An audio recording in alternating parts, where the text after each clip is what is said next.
commençait à faire vraiment froid, donc je me suis dit que enfiler quelque chose qui pourrait me réchauffer ferait pas de mal.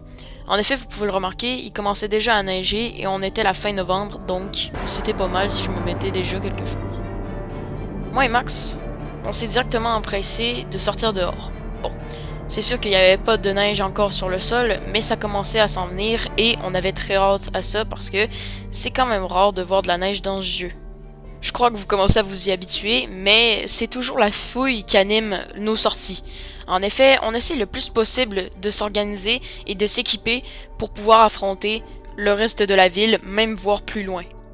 Je suis donc parti du côté des logements et j'ai trouvé un gros parking avec d'autres véhicules qui avaient l'air pas mal dans l'ensemble tout neuf.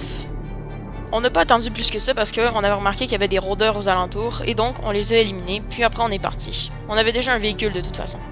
Je me suis donc retourné et lorsque je me suis retourné, j'ai remarqué quelque chose. Il y avait un bâtiment avec un drap sur la porte. On s'est donc demandé s'il y avait des survivants à l'intérieur. En plus de ça, la porte était barrée et la fenêtre était cassée.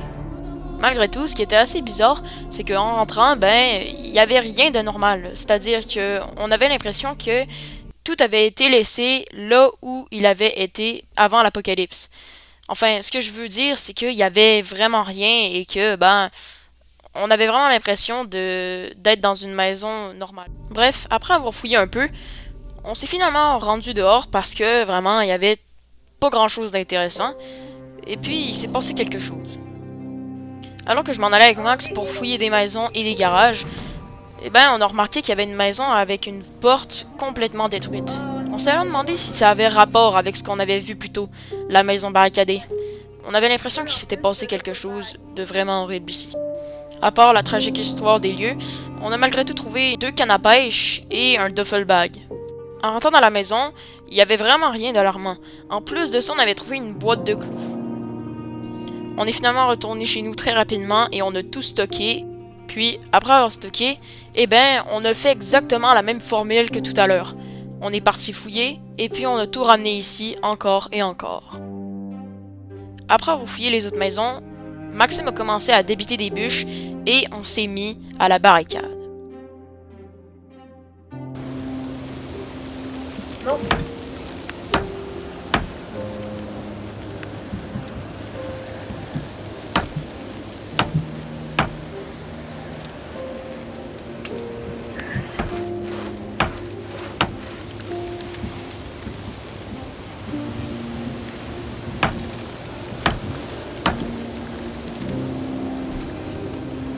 On va tous les mettre dehors à côté de la voiture. Là.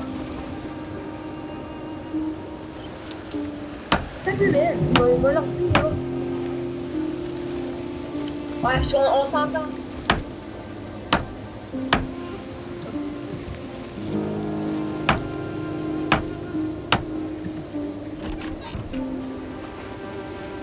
Bon, vous avez dû le remarquer, c'était un peu long, mais après ça, on était quand même fiers parce qu'on savait que là, on serait vraiment en sécurité. Je me suis aussi dit que mettre 2 murs à l'entrée, ça ferait pas mal, parce qu'on serait encore plus protégé comme ça. Et puis par la suite, après, je sais pas vraiment ce qu'on a fait. Disons qu'on faisait un peu n'importe quoi, mais ça, en tant que survivant, ouais, ça je peux vraiment le confirmer. On faisait vraiment n'importe quoi.